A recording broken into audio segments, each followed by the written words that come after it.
Thank you. Thank you very much. You can take your seats.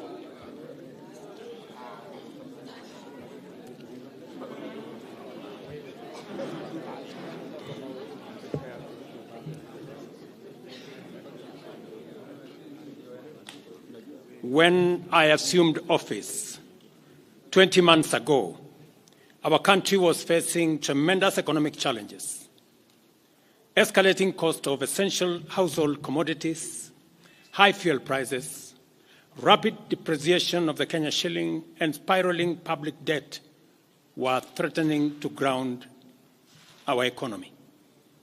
My administration has worked hard and consistently so that today, the prices of essential commodities like unga have dropped from 240 shillings for a 2-kilogram packet to Kenya shillings 100, majorly attributed to our fertilizer subsidy program, the resilience of our farmers, and good rains that were given to us by God. During the period, we reduced the price of fertilizer also from 7,500 to 2,500. Petrol prices have come down from a high of 217 to now 187 a litre. The shilling has strengthened against the dollar from a high of 165 to now 127, 128. We have made significant progress in pulling the nation back from the brink of debt distress. Our debt situation is better managed, and our budget now has space for investment and in programs aimed at easing the hardship on vulnerable people and creating opportunities for our young people. Our GDP grew by 5.6% last year, ranking Kenya among the 27 fastest growing economies in the world. Our inflation figures have fallen from a high of 9 and 8 in May last year to 5% in April this year. It is instructive for the nation to know that for every 100 shillings we collect as taxes, we spend 61 shillings in debt service. We have paid Kenya's Eurobond debt that was borrowed in 2014 of $2 billion that has been hanging around our neck. We paid the last installment of $500 million last week. Today, Kenya's debt burden is much less, more sustainable, and we are on course to redeem our country from the discomfort of debt and assert our sovereignty. Early this year, Treasury had proposed a budget of 4.18 trillion. I did direct that it be reduced by 200 billion to come down to 3.99 trillion. The Finance Bill 2024, generated to actualize this budget, underwent public participation, which resulted to concessions by which we agreed to drop proposals on VAT on bread, motor vehicle circulation tax, VAT on locally manufactured diapers and sanitary pads, as well as excise duty on money transfer services, among others. The additional tax measures we had proposed in this year's finance bill were to raise money in the tune of 346 billion. When the concessions were made, subsequent to public participation that was undertaken by Parliament, that came down to 200 billion. I had made this proposal taking into account our situation and the priorities that are there. I want to thank the members of Parliament seated behind me and those who voted yes for identifying the priority areas of our nation. Because when I made the proposals to Parliament with my cabinet, we had certain critical priorities for the nation. Number one is our agriculture. We did make recommendation, and part of the money we were going to raise from the finance bill was 10 billion shillings that will go to fertilizer subsidy, 18 billion shillings that would go to making sure that junior secondary school teachers, 46,000 of them would be confirmed on permanent and pensionable basis. We are very clear in our minds that education being the greatest equalizer, no child in Kenya should go to a school where there is no teacher or where there are no adequate teachers. It is because of that reason that in this finance bill also, we had committed to hire an extra 20,000 teachers. We also had envisioned, because of the program of last mile connectivity to homes, especially in rural areas, we had committed 14.5 billion shillings, 50 million for every constituency for the last mile connectivity. Because we realize that there are many people who today cannot go to hospital because they cannot afford, because they have no health insurance.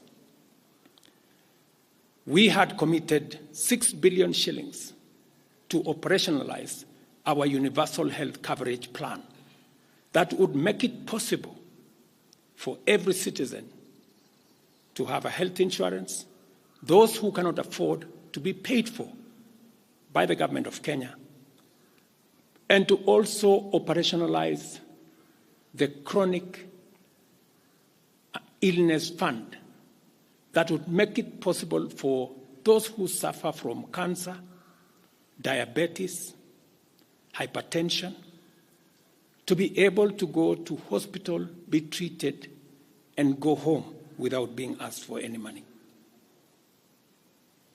We also had planned to put in money for our coffee farmers to retire the heavy debts that are bedeviling our coffee farmers. We also had allocated money for our sugarcane farmers to make sure that our sugarcane farmers get out of the debts that they're in. We had also committed to our milk farmers 2 billion shillings to make sure that every farmer is paid a minimum of 50 shillings per litre to make sure that these farmers, very hard-working citizens of our nation, get a fair return for their hard work and for feeding our nation. And that is why I commend these members of parliament for agreeing with us that all the priority areas I have mentioned were the right priorities to be funded. And by so doing, they supported the proposal to incorporate also the views of the people. These members of parliament came back to us after they went to listen to the people of Kenya. And they came back and reduced the budget on their own by 146 billion shillings. Notwithstanding all these concessions, it has become evident that members of the public still insist on the need for us to make more concessions. And because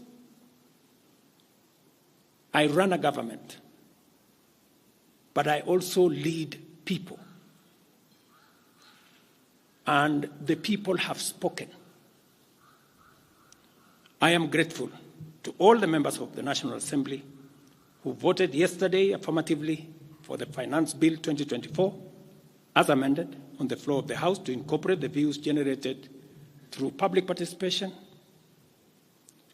And following the passage of the bill, the country witnessed widespread expression of dissatisfaction with the bill as passed, regrettably resulting in the loss of life, destruction of property, and desecration of constitutional institutions.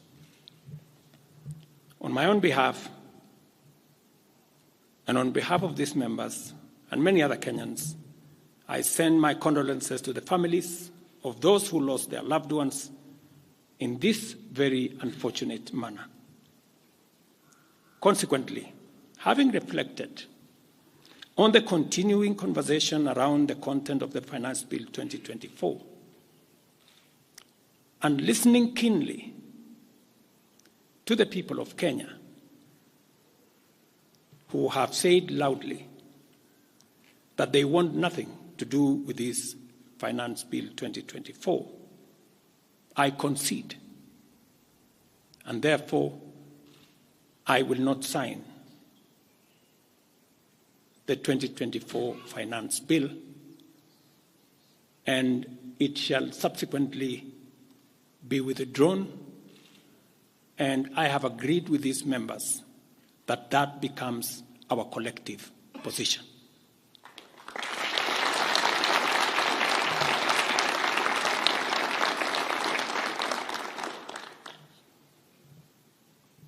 Accordingly, there is need for us as a nation to pick up from here and go into the future. And I am therefore proposing that because we have gotten rid of the Finance Bill 2024, it is necessary for us to have a conversation as a nation going forward. How do we manage the affairs of the country together? How do we manage our debt situation together? How do we work on the budget with the deficits that now exist together? And as I committed last Sunday, I will be proposing an engagement with the young people of our nation, our sons and daughters, for us to listen to them. As I said on Sunday, listen to their views, listen to their proposals, their ideas, their concerns, and what they think we should do better as we go forward. I am also recommending a multi-sectoral, bipartisan, multi-stakeholder engagement from civil society, religious organizations, professional bodies, for us as a nation to speak to the future of our country, again, together. And this will be on matters that are contained in the bill and matters that the people of Kenya have canvassed in the conversation that has been going on. In this regard as well, I am directing for immediate further austerity measures to reduce expenditure, starting with the Office of the President,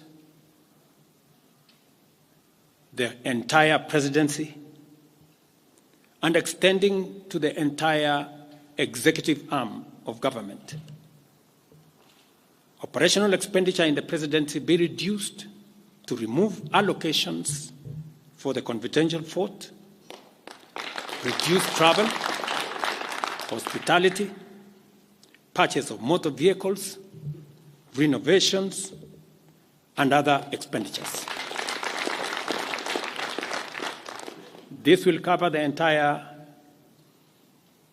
presidency and also the executive arm of government.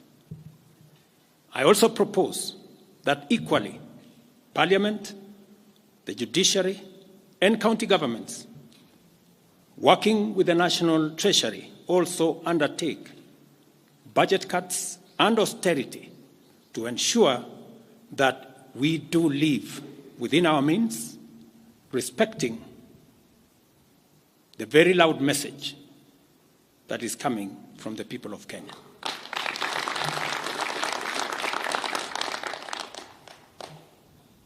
And let me confirm that I have discussed with many stakeholders.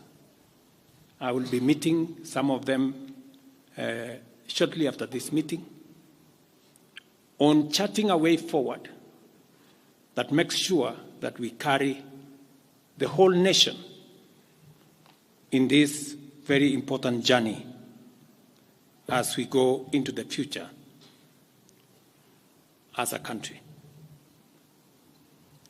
Let me also confirm that as we deal with austerity, the loud message on dealing firmly, decisively, and expeditiously with corruption is a matter that we have discussed and we have agreed that it will take the front banner as we go into the future.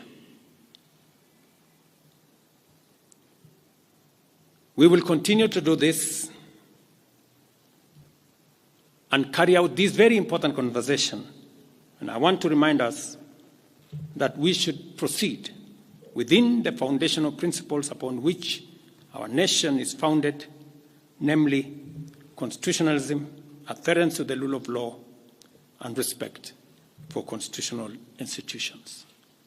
We must continue to operate within the parameters of the law. I thank you.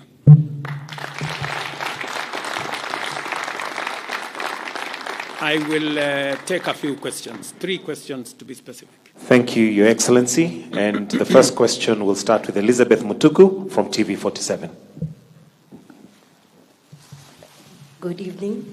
My question is on young leaders from the Gen Z generation who were abducted yesterday and the day before yesterday. What happens to that? Second, there were young people who were killed during the demonstrations. What do you speak of that as the head of state?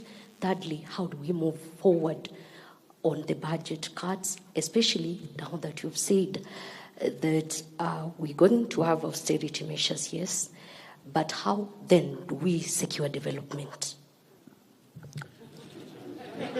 Thank you very much. Please.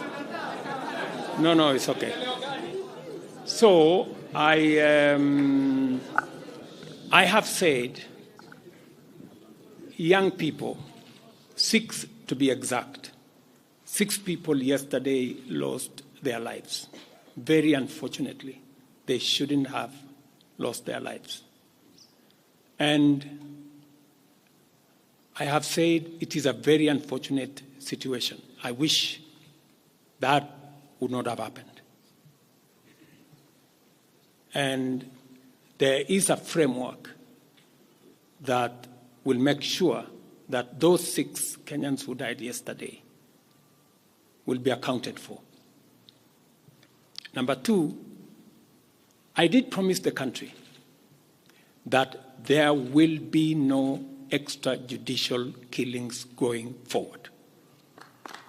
And ever since I came into office, there is not one incident of extrajudicial killing.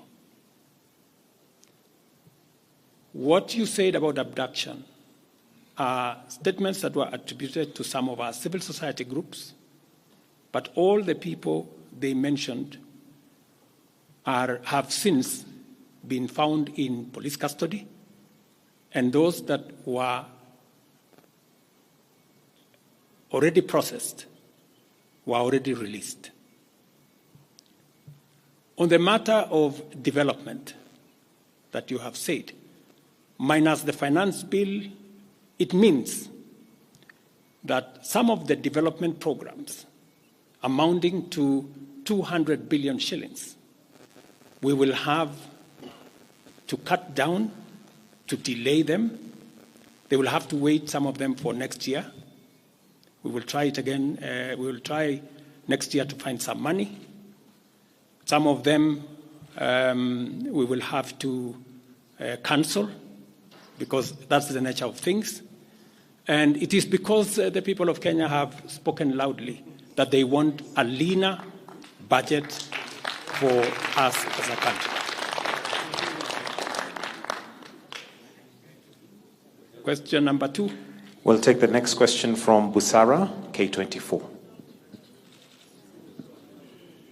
Naam, swali langu la kwanza ni wazi kwamba matumaini ya vijana wa Gen Z na baadhi ya Wakenya kwa wabunge yamepungua kabisa ama hata yamepotea.